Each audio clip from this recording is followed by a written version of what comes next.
Hey everybody, welcome to our next exit. Pearl and I sure hope you guys are doing well in these tough times. Pearl and I are doing good. Thanks to our friends Scott and Tammy. We're self-isolating here right outside of Yuma in Welton, Arizona. And we're loving it. It's a great location. Scott and Tammy have spent the last couple of winters here in Welton. And they're building up this piece of land to be their winter destination going forward. And but they're renting another piece of properties where they've got their coach, and so they're letting us stay right here. And we're leaving next week. They're going to have somebody come and pour some cement, and next fall they're going to have a big RV port built, and it's going to be just a really nice winter destination. And that's exactly what we're doing. Is we've been checking out all the areas from Tucson to Casa Grande outside of Phoenix to here in Yuma, trying to find us a winter destination. We've been doing this for about 3 years now, and to be honest, we've covered the country. We've seen a big part of what we want to see, and we're in our early 70s, and we want to travel in the summer and then park somewhere for the winter. So we're looking for a place to buy, and or even a plot to rent possibly, but probably buy. And so that's what we're doing, and that's what we're going to talk about in this video. We don't know anything about this pandemic, so we're not going to dwell on that too much. But it has affected us and some of our choices, and it's affected a number of our friends. And we're going to kind of, that are full-time RVing, and we're going to kind of talk about some of those issues and how it's affected us, and show you some of the places that we found. It may be something that you guys are interested in. One option that a lot of folks do, especially if you don't have an RV, if you've sold your RV or you're just a snowbird, but they purchase these park models, and I think new ones are $50,000 to $80,000, but the ones that are 10 or 15 years old, they're $10,000 or $20,000, and I think it's probably $5,000 or $6,000 a year to lease the land. So that's a pretty economical way to go if you're living up in Canada or in some of the northern states where it gets really cold, and then drive down here for the winter and stay in a park model for 5 or 6 months. And a lot of the parks have got a lot of activities and just a whole lot of like woodworking and gemology and seamstress and pickleball and swimming pools and hot tubs and dances, just all kind of stuff. So that's a good lifestyle if you want to have two houses, and a pretty economical way to go. But I tell you what, Pearl and I fell in love with, I think this is the route we're going to go. And in fact, we've made an offer on this house here, and it's almost exactly what we're looking for. It's about a little less than 700 square foot, and so it's got a nice open kitchen, living room, and a fair-sized bedroom. But it's no wasted space, just space that we're going to use as a couple. And then you've got these outside living areas that are just wonderful. I can just see us sitting out reading a book or entertaining friends, parking our RV, and then having our friends that have RVs, there's a spot for our second RV. There's a 50-amp hookup and a 30-amp hookup. And it was just right. But we got within a couple of $1,000s on the purchase price. I think it was listed for $180,000. We offered $170,000, and we're settling up around $175,000. But then all of this pandemic and stock market went crazy, so we stopped all negotiations, and we're going to just wait and see.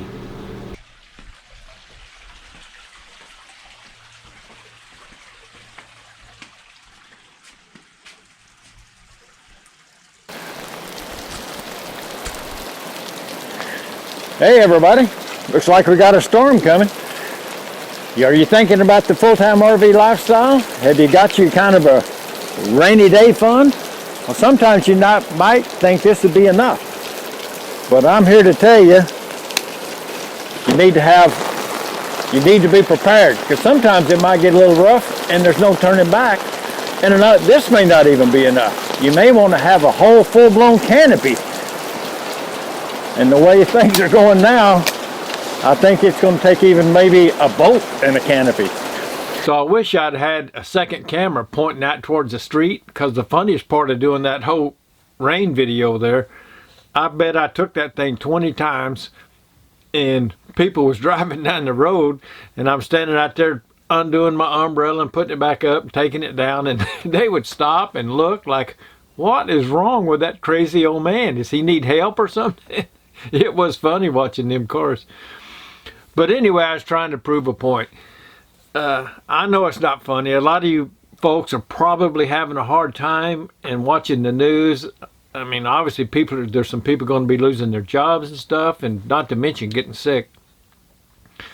But the point I'm trying to make with this last little bit of this video is it's going to be tempting for somebody to say, we've got X amount of money, let's just go ahead and quit our job and let's go do that RV lifestyle. And I want to tell you, you may have enough to start and do it. I mean, we just had some friends that, Chuck and Cheryl, they put out a video. They have a YouTube channel. It's Get Gone With Us. And we have a link on our webpage if you look over on the right hand side to Get Gone With Us. And they just did a budget. They've been full-timing for 6 months. And there looks like they're going to annualize out around between $30,000 and $35,000. They've got 1,000 trails. And what they enjoy doing is going out and hiking and exploring and that geocaching stuff. And they're just totally loving it. We're going to meet up with them here in Arizona in about a month. Now, for those of you who we haven't seen them. We met them up in New York about 2 years ago, and we kept in touch. And it's going great for them. Check out their video and see what you think about that lifestyle.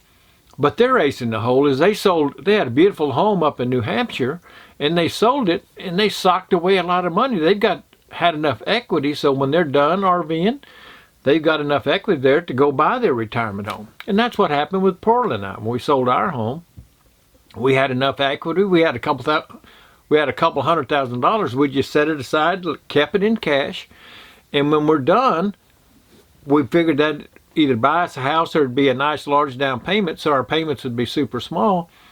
And that was our get out of jail card. And that was the way we're going to buy our next home, because some people stay in their RV all the way to the end. We see people in RV parks. 80, and Scott and Tammy was just telling us there's somebody right next to us here that's 90, and they're still doing this, but they're quitting this year. So you can do this RVing for a long, long time. It's, do you want to do it? And do you have options? So as most of you know, we do a monthly expense report, monthly expense video. And for the last 3 years, our average annual expenses are right at $50,000. We have another couple that, Mark and Sue, they have a YouTube channel called Our Journey in Miles. And they put out but we have a link on our Next Exit website for Our Journey in Miles. You can see that. And they're at $75,000 or $80,000. So you can live this lifestyle at a lot of different levels. $30,000. I'm Not Lost, I'm RVing. I think they're up around $40,000. We've got a link to their channel, and they put out a budget just a few months ago. So Chuck and Cheryl doing it for in the low 30s. I'm Not Lost, I'm RVing is up around 40. We're at 50. Mark and Sue are at 75 or 80. So anywhere in there, you can make it work. So I can see where it'd be tempting if things are going crazy in your community, or you got laid off or whatever, to just get you an RV, sell your house, get you an RV, and start living this lifestyle. But I want to make a couple of points. One is, just like us, and I think it happens to a lot of people, that around 3 or 4 years, you get a lot of people have seen all they want to see, and they're ready to go back into a house, albeit maybe a smaller house, but a house. Just make sure that you have a plan, you have an exit strategy for where you're going after you live in the RV. Or are you going to stay in the RV all the way until the end of life? And a lot of people do.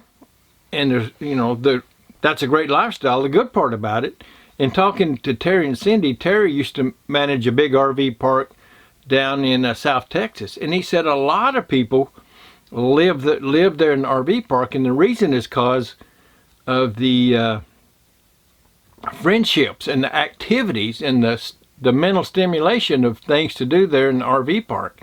It's a great lifestyle, because you've got friends and you've got activities and you're not stuck in some house all by your lonesome, or you and your spouse all by your just the two of you, and you're not out and about making friends and doing stuff with friends. So that is a great way to go. Just think about it and kind of have your plan.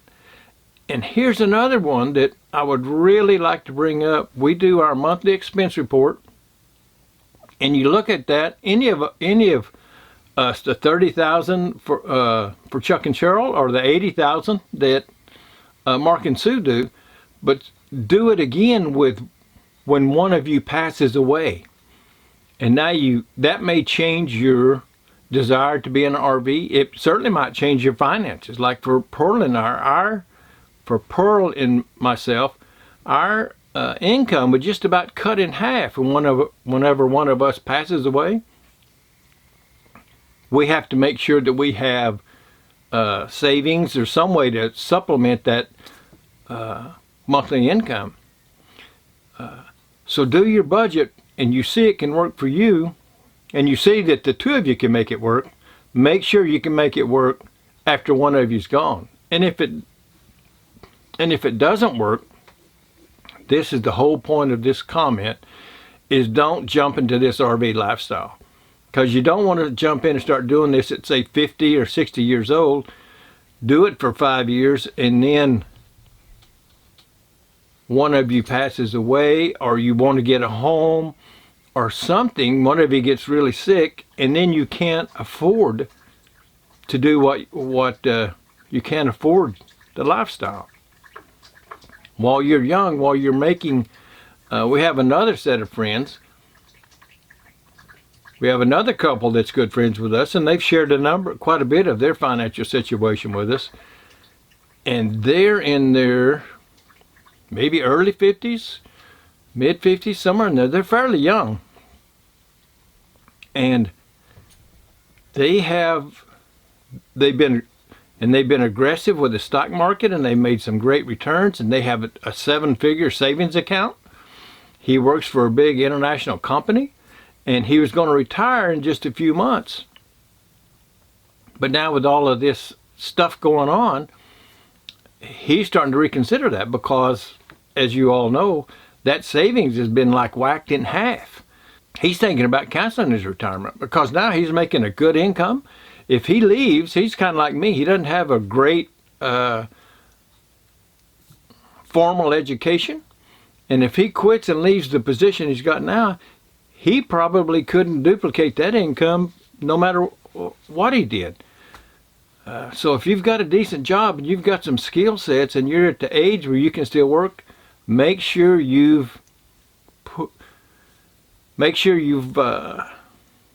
just want to encourage you to not just dive into this lifestyle until you've checked and double checked all of your options about what you're going to do as you get older. What are you going to do if you get tired of the lifestyle and you want to move back into a home?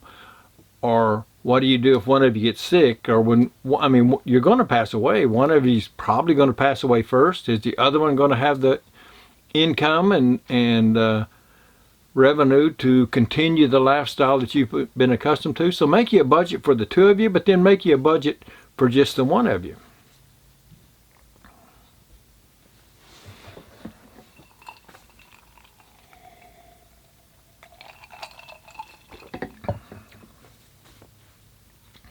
I think those, from what I understand, and Pearl and I are by no means experts on any of this stuff, but from the research and the stuff we've seen, you can buy these little park models for, like I said, $15,000 or $20,000 that seem to be pretty decent. That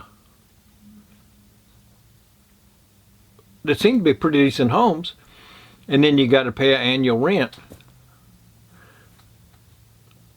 And then but another thing like Scott and Tammy are doing is buying these pieces of property. You can get these pieces of property of the raw land in these communities for $10,000, $20,000, $30,000, and then you get your sewer and your electric and water and everything hooked up. We found a number of them that was already done and fixed up, ready to go, with RV ports built on them, cement pads to park in. And usually the lots are 7,000 or 8,000 square foot. And you can get one ready to go for $40,000, $50,000, $60,000. And I think Pearl and I would be pretty good with something like that. Oh, I know I would, but Pearl, she wants a little bit bigger kitchen. So we're looking for one of these casitas. We'd like to get something between 700 and 1,000 square foot. Have room to park our RV on it, and then travel in the summertime, and then in the wintertime park and move into the casita. It's just a very small house, and spread out just a little bit and relax and have that everyday routine of being in the same spot. Because it's fun looking forward to travel and planning to travel, but it's also fun looking forward to get back home and having several months of just relaxing, but then getting back on the road. We thought about buying a house, but that seems so boring, being stuck in a house. I don't think that excites either one of us, but we are getting kind of tired of being on the road. We'd kind of like to have that 3, 4, 5 months of just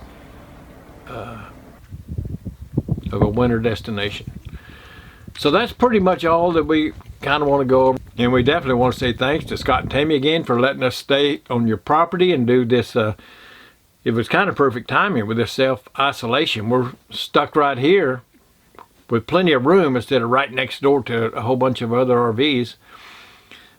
Scott and Tammy, this community, I mean, they're really a lot going on here. Every day they're off doing something, going out to lunch or going to the VFW for some kind of event, or one of the neighbors has a movie night, or they have a band and everybody takes their chairs over and listens to the band and stuff. It's a small little community, but there's a lot going on. And then Scott and Tammy just are active people. So we appreciate that. We're going to head up to Casa Grande. We're going to look at some more houses over there. And like everybody else, we're going to kind of curious to see what's going to go on with this coronavirus and with the stock market and stuff. We hope all of you guys are doing well. I know it's scary, and I'm sure all of you got plenty of toilet paper. But that kind of gives you an update on where we're at. We're doing good. Everything seems to be cool. We're healthy. We're trying real hard to stay away from crowds. Just only the people we know. We've got several couples that we know that we're going to be meeting up with over the next month or so. But one thing I do think, I mean, you do hear a lot of people saying that it's just getting blown out of proportion, and maybe it is. We don't know obviously we don't know any more than anybody else does. But the whole world seems to be buying into this. So I don't think it's just some goofy conspiracy. This is a real deal issue. You need to take care of yourself. And if you got to do this self-isolation, living the RV lifestyle is the way to do it, because we've got our own stuff, our own house, and we just could keep moving and going to different places, and we can isolate just as much as we need to and enjoy it. So over the next year or so, it's a great lifestyle. If you can make the numbers work for you and you're ready to leave your job, we certainly recommend the full-time RV lifestyle. Just make sure you've checked out how you're going to get into it and get it started, and how you're going to get out and finish it up. So that just about covers it. I hope everybody's doing good. Take care of yourself. Keep the wheels rolling. Stay safe. We'll see you guys at the next exit. Bye-bye, folks.